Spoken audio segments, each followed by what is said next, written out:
Une espèce exotique envahissante est une espèce, animale ou végétale, dont l'introduction par l'homme, qu'elle soit volontaire ou bien accidentelle, menace les milieux naturels et les espèces locales.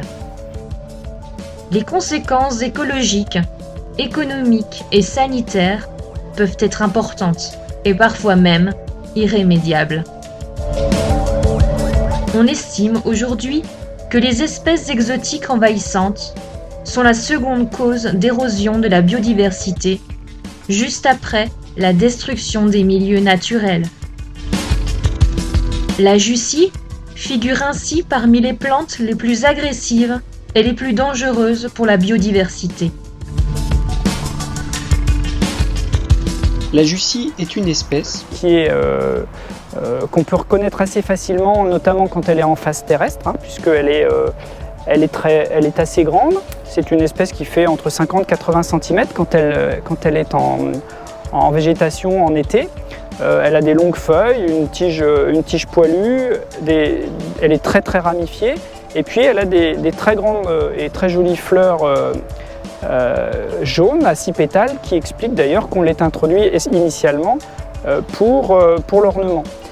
Cependant, quand elle existe aussi sous une forme un petit peu plus discrète, enfin beaucoup plus discrète, et qui peut passer volontiers inaperçue dans le tapis des espèces végétales qui bordent les plans d'eau ou la Saône elle-même, qui est cette forme flottante et qui est un petit peu plus difficile, ou qu'il faut un petit peu plus y connaître pour la reconnaître.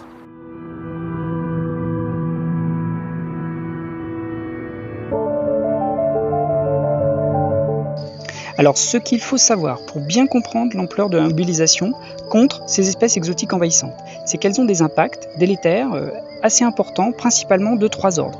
D'abord sur la biodiversité, c'est-à-dire les espèces et les habitats naturels, qui pour certains sont remarquables.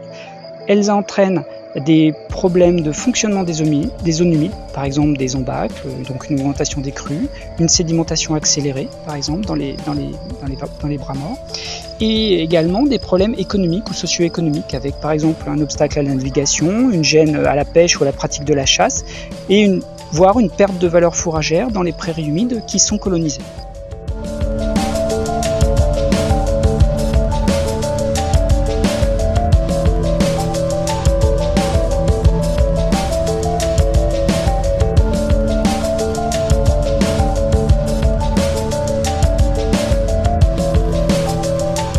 Nous travaillons depuis 5-6 ans environ à la mise en place de chantiers de lutte avec les élus locaux notamment. Et on les a sensibilisés depuis donc un certain nombre d'années aux menaces et aux enjeux liés à cette plante exotique envahissante, donc qui est la jussie, qui menace vraiment nos milieux aquatiques et qui potentiellement peut prendre la place de toute la faune et la flore présentes dans nos milieux. Donc les élus aujourd'hui, petit à petit, s'impliquent de plus en plus à l'éradication de cette plante et mettent en place avec nous et avec des entreprises spécialisées des chantiers d'arrachage, comme on peut voir aujourd'hui ici.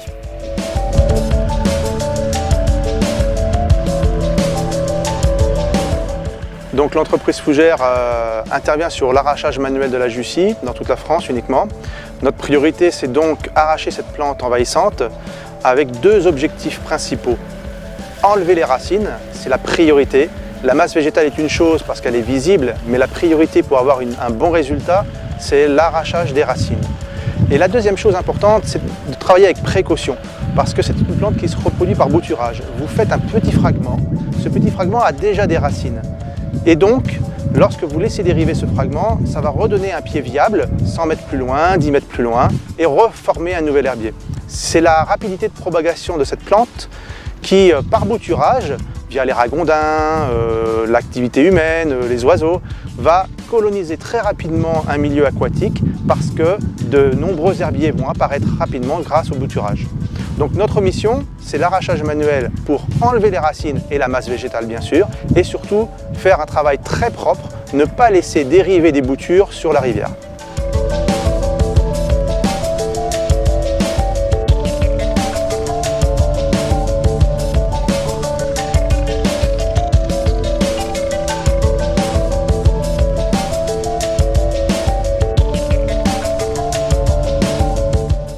Dans le cadre de la lutte contre la Jussie, ce que nous redoutons le plus, ce sont les périodes d'assèchement.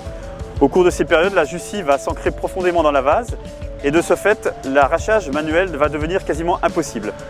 On fait alors appel à des moyens beaucoup plus lourds, beaucoup plus imposants, tels que cette pelleteuse que nous avons derrière nous aujourd'hui. L'objectif étant d'extraire, de décaper 15, 20, 30 cm de limon pour en évacuer l'ensemble du réseau racinaire.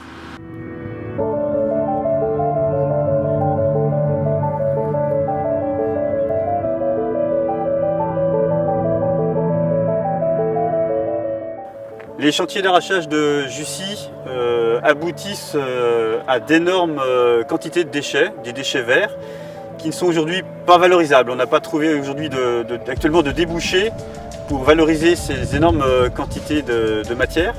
Et aujourd'hui, la meilleure solution qu'on ait trouvée avec les élus locaux, c'est d'enfouir ces déchets pour éviter une nouvelle propagation dans d'autres milieux aujourd'hui non infestés.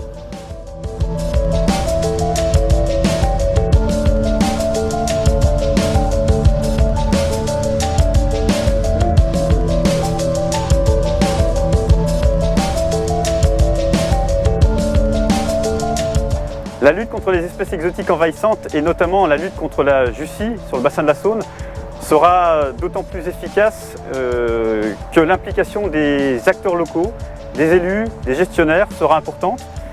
Donc la lutte contre ces espèces exotiques va coûter cher, mais elle coûtera d'autant moins cher que la réactivité sera importante.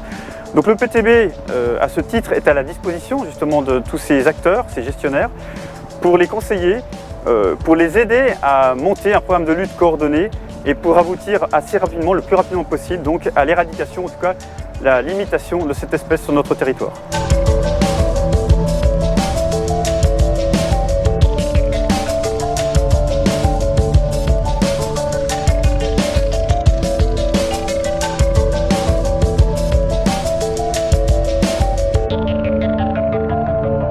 En cas de découverte de Jussie, n'intervenez pas vous-même. Le PTB Saône-et-Doubs se tient à votre disposition pour vous informer, vous conseiller et vous accompagner dans la mise en œuvre de techniques de lutte adaptées.